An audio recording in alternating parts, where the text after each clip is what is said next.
ए राहे हक के शहीदों, बारियाबी जो तुम्हारी हो हुजूर मालिक, कहना साथी मेरे कुछ सोखता जा। अपने रिश्ते हुए जख्मों को दिखाकर कहना है, ऐसे तमगों के तलबगार वहाँ और भी है।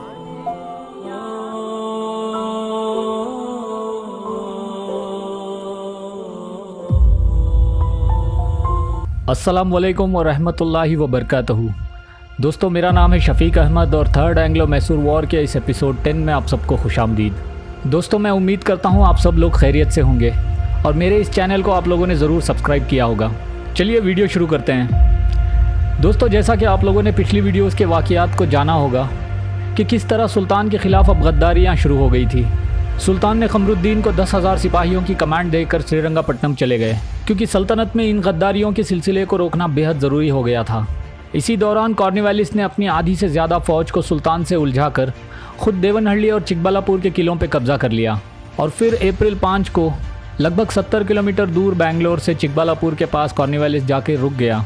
उसको इंतज़ार था निज़ाम की फ़ौज का, क्योंकि वो चाहता था कि सारी फ़ौजें एक साथ श्रीरंगापट्टनम पर चढ़ाई करें।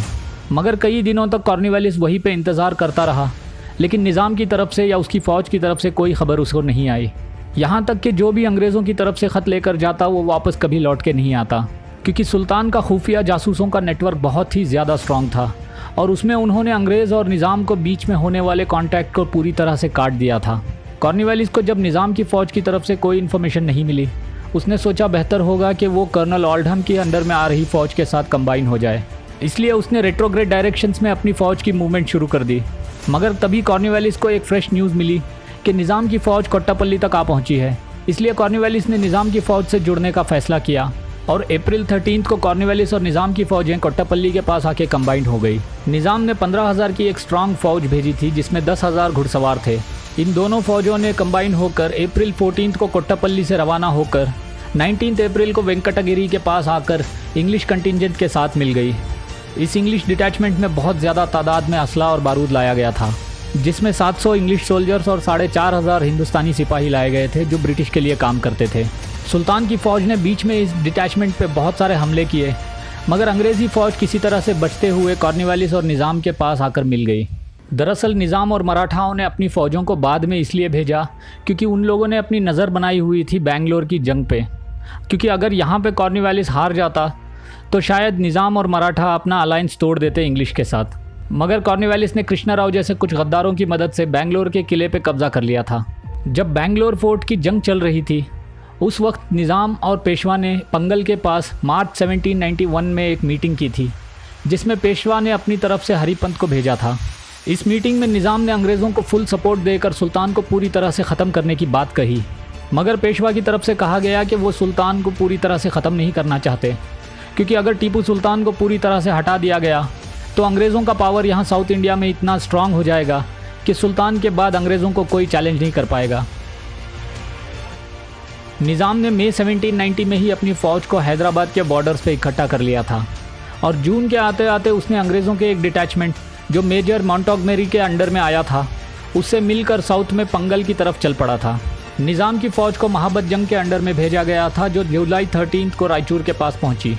और जब इन लोगों को पता चला कि सुल्तान खुद कोयम्बतूर की तरफ लड़ाई में मसरूफ़ हैं, उस वक्त निज़ाम की फ़ौजों ने नॉर्थ से सल्तनत मैसूर की सरहदों में एंटर किया। सबसे पहले निज़ाम की फ़ौजों ने सुल्तान के कोप्पल के इलाकों पर हमला किया।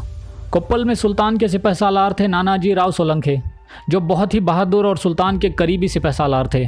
वो किसी भी तरह से हार नहीं मानते, मगर निज़ाम के प्राइम मिनिस्टर मुशीरुल मुल्क ने कई तरह के हथकंडे अपनाते हुए कोप्पल के इलाकों पे अपना कब्जा कर लिया।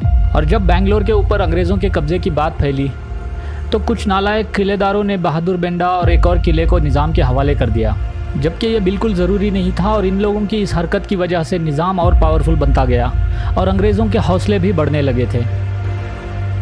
मराठाओं ने जंग की तैयारी ट्रीटी ऑफ पूना से बहुत पहले ही कर ली थी और मार्च 1790 में नाना पेशवा ने परशुराम भाऊ को पूना बुलाकर उन्हें अपनी फ़ौज की कमांड दे दी और साथ ही उन्हें बहुत सारा पैसा भी दिया, जिससे वो और भी सिपाही अपनी फ़ौज में भर्ती कर सकें। इसके बाद परशुराम भाऊ ने तसगांव में अपने हेडक्वार्टर्स में पूरी तरह से जंग की प्रिपरेशंस की और यहाँ पे एक ब्रिटिश डिटैचमेंट कैप्टन लिटिल के कमांड में परशुराम भाऊ से आके मिला और अगस्त 3 को ये कंबाइंड फोर्सेस जिसमें 12,000 घुड़सवार और 5,000 पैदल सिपाही थे, कृष्णा नदी क्रॉस की और फ़ौरन सल्तनत मैसूर के इलाकों पे इन लोगों ने कब्जा करना शुरू कर दिया, जिसमें हुबली, मिश्रीकोट, गजेंद्रगढ़, सावानूर और लक्ष्मेश्वर जैसी कई जगहें थी।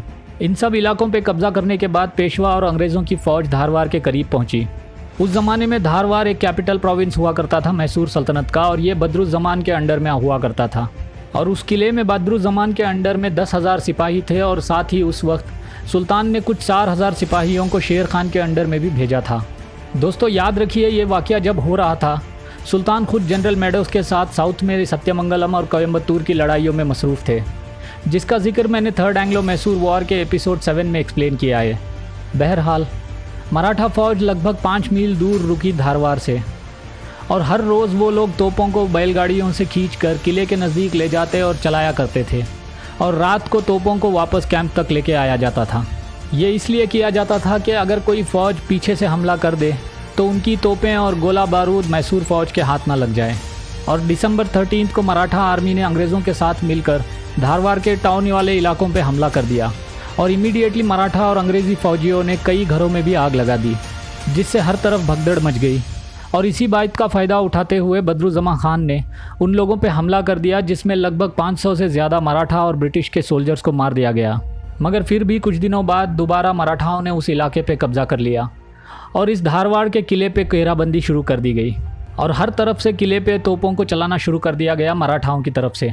लेकिन लेफ्टिनेंट मूर, जो ये खुद मौजूद था इस लड़ाई में, वो लिखता है कि मराठा फ़ौज इतनी सुस्त मालूम होती थी कि इस तरह के हमले से वो 20 साल में भी कभी इस किले पे जीत नहीं पाती, क्योंकि एक तोप के गोले को लोड करने के बाद जब उसको फायर किया जाता, उसके बाद मराठा फ़ौजी आपस में बातचीत करने में मसरूफ़ हो जाते, और 2 या 3 घंटों के बाद दोबारा उस तोप को लोड किया जाता।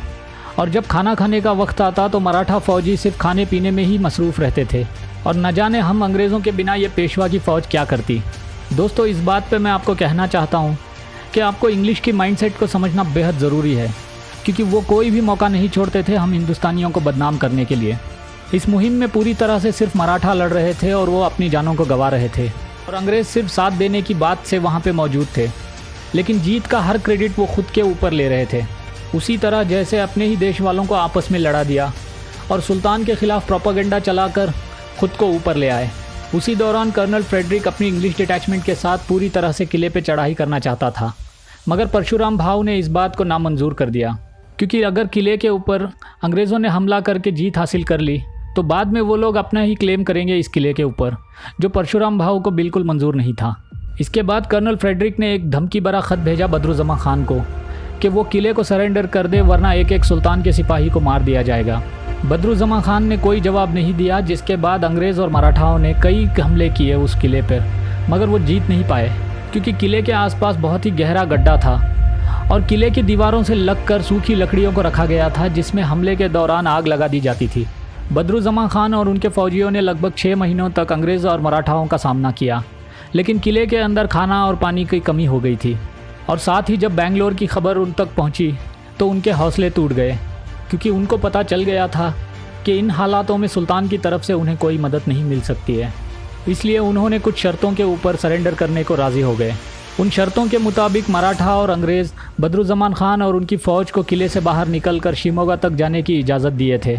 मगर जब बदरुज़्ज़मान खान ने सरेंडर किया और अपने लोगों के साथ किले से बाहर निकले तो अंग्रेज़ और मराठा फ़ौजियों ने उन पर मिट्टी उड़ानी शुरू कर दी और बहुत ही बेज़्यादा उन्हें बेइज्जत किया गया, जिसको देखने के बाद परशुराम भाऊ ने बदरुज़्ज़मान खान से कहा कि वो उनके टेंट के पास ही रुक जाए सुबह तक उनकी सेफ्टी के लिए।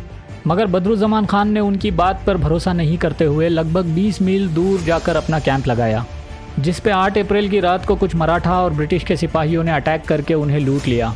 इस हमले में बदरुज़्ज़मान खान को बुरी तरह से घायल किया गया था और उनके कई लोगों को भी मार दिया गया था।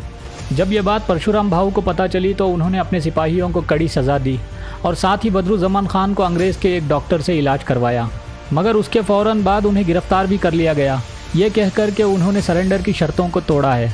बदरुज़्ज़मान खान को गिरफ़्तार करके नारगुंड के किले भेज दिया गया। इसके बाद परशुराम भाऊ ने तुंगाभद्रा नदी क्रॉस की और अप्रैल 1791 में श्रीरंगपट्टनम की तरफ आगे बढ़े। एक तरफ ये सब हो रहा था और दूसरी तरफ निज़ाम की फ़ौज के साथ मिलकर कॉर्नवालिस वापस बेंगलोर आ गया और उसने अपनी पूरी फुल प्रिपरेशन स्टार्ट कर दी बेंगलोर में श्रीरंगपट्टनम पे हमले के लिए।